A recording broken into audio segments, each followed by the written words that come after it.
Жамбыл облысы, Сарысу ауданы, Жаңатас қаласы, Мұхтар Әуезов атындағы мектеп-гимназиясы. 1 А сынып жетекшісі Өтеғұлова Маржан Ерланқызы.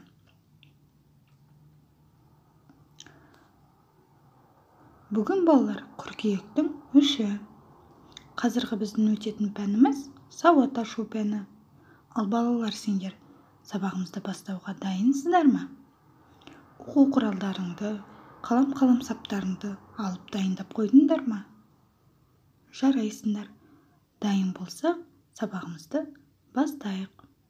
Сабағымыздың тақырыбы осы менің туған елім, сөйлеу. Ал сабағымыздың мақсаттары: сөйлем туралы жаңа білімді меңгереді, анық сөйлеу арқылы мәселені түсінгенін көрсетеді, оқиғаларды тыңдап, жетекші сұрақтар арқылы талқылайды, алған білімді өмірде қолдана алады. Кәнекей балалар, шаттық шеңберіне келдік. Үлкенге де сіз, кішіге де сіз, барша жанды құрметтеп, бас иеміз біз, деп бірге айтып көрейік. Үлкенге де сіз, кішіге де сіз, барша жанды құрметтеп, бас иеміз біз. Жарайсыңдар балалар, өте керемет айтып шықтыңдар. Ал енді балалар, орнымыздан тұрып, қолымызды өз кеудеміздің тұсына төсей отырып, отанға, туған жерге, отбасына деген сүйіспеншілікті білдірейік. Мен оқушыларымды, достарымды, туған жерімді, отанымды, отбасымды жақсы көремін. Менің елім бақытты, деп әр оқушы айтып шықсын.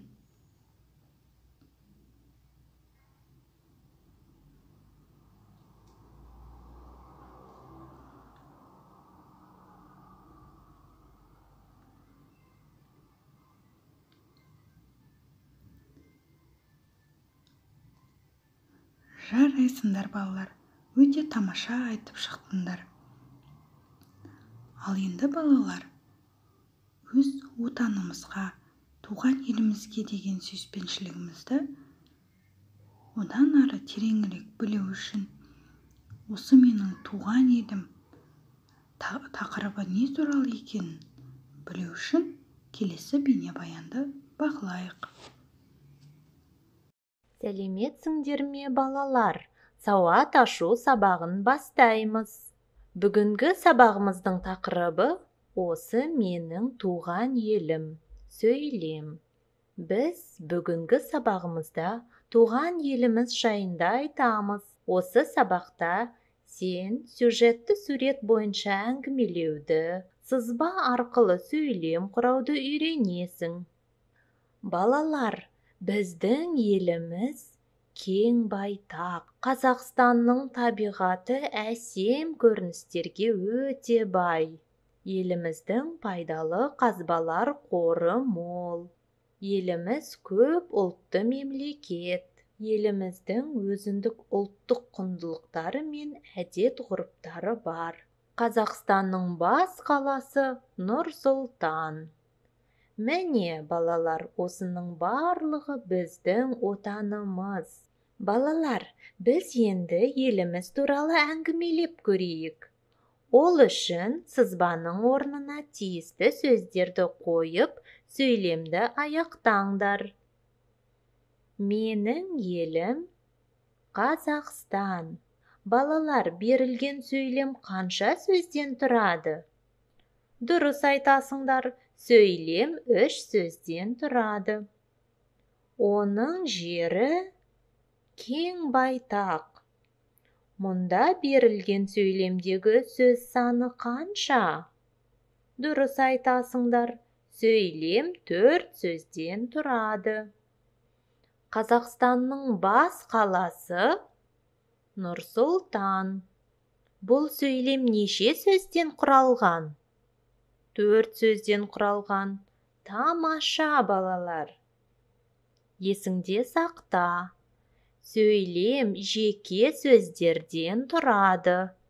сөйлемнің бірінші сөзі бас әріппен жазылып, сөйлемнен кейін тиісті тыныс белгісі қойылады. Балалар, Әли мен Мерей қайда тұратынын білгілерің келеді ме? Олай болса, Әли мен Мерейдің әңгімесін тыңдайық. Сәлеметсің бе, Әли? Сәлеметсің бе, Мерей? Сен қайда тұрасың? Мен Таразда тұрамын. Тараз көне қалалардың бірі. Ал сен ше? Мен Нұр-Сұлтан қаласында тұрамын. Нұр-Сұлтан әсем қала. Балалар, сендер қайда тұрасыңдар? Жарайсыңдар, балалар, өз тұрғылықты мекеніңді дұрыс айттың. Ал балалар, бейнебаянды мұқият көрген болсақ, сұрақ-жауап ойынын ойнайық. Оқушылар, бейнебаян не туралы екен? Қане асықпай ойланып жауап берейік. Жарайсыңдар. Екінші сұрақ. Туған еліміз қандай екен?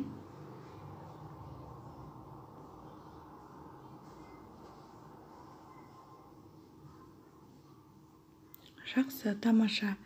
Қазақстанның қандай қалаларын білесіңдер?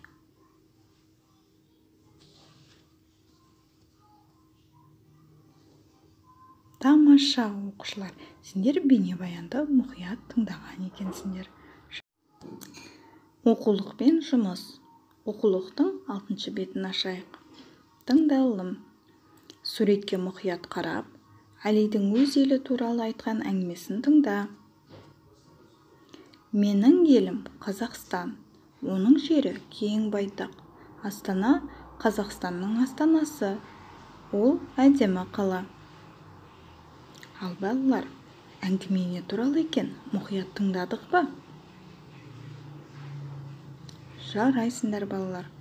Ал қазіргі біздің Қазақстанымыздың астанасы қандай екен? Дұрыс айтасыңдар. Қазақстанымыздың астанасы Нұр-Сұлтан екен. Жарайсыңдар, балалар. Өте тамаша тыңдаған екенсіңдер. Ал енді балалар, кел танысайық ойынын ойнайық. Оқушылар, өз есімдеріңді мақтан етіп, дауыстап айтыңдар. Қай қалада тұрасыңдар? Туған жеріңе деген сүйіспеншілігіңді қалай білдіресіңдер?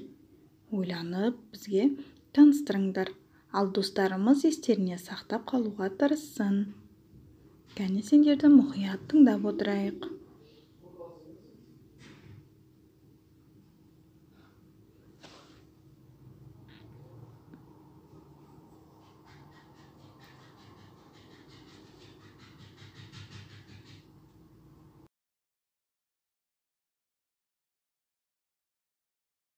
Балалар, мен сендердің бүгінгі сабақта түсінгендеріңді анықтау үшін тағы бір ойын ойнағым келіп тұр.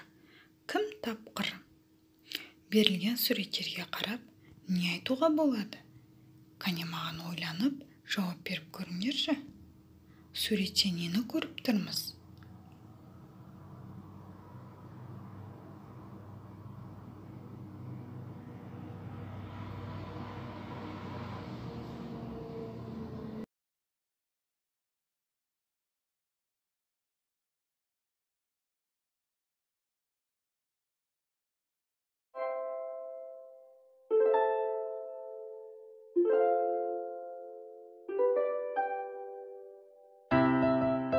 Қолым лас, үйге барып, сабынмен жақсылап жуайын. Қолға сабын алып, мөлдір суға салып, жуу керек жиі, ақ көбекке малып. Жасыл қызыл ағын, қолдан әбер бәрін, жуынғанда дайым, қолда тұрсын сабын. Қиын емес дымда, тазалық бар мұңда, таңда түсте кеште, қол жуудан тыңба. Өнеңде сен гүлдеп, осыны қыл міндет, тазалық бар жерге, жоламайды індет. Жасыл қызыл ағын, қолдан әбер бәрім, жуынғанда дайым, қолда тұрсын сабын. Жасыл қызыл ағын, қолдана бер бәрін, жуынғанда дайым, қолда тұрсын сабын. Қолымыз тап-таза болды. Балақай, қолды жиі жуу керек. Серуеннен келген соң, тамақ ішер алдында, дәретханадан шыққан соң, осы оңай ережелерді күнде орындасақ, деніміз сау болады. Дұрыс айтасың, тазалық, денсаулық кепілі.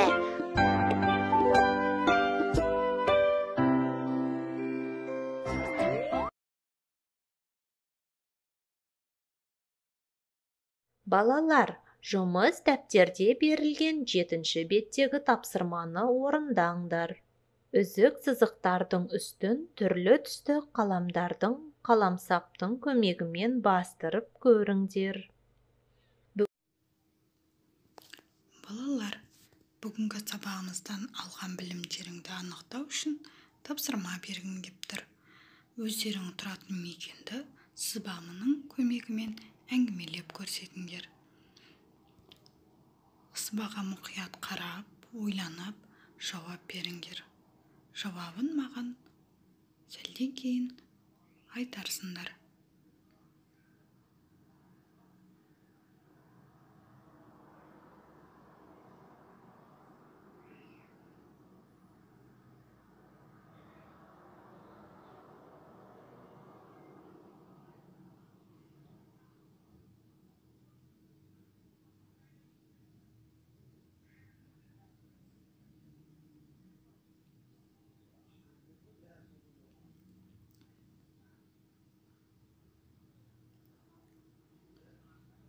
Жарайсыңдар балалар, тапсырманы өте жақсы орындадыңдар. Сендер бүгінгі сабаққа өте белсене қатысыңдар.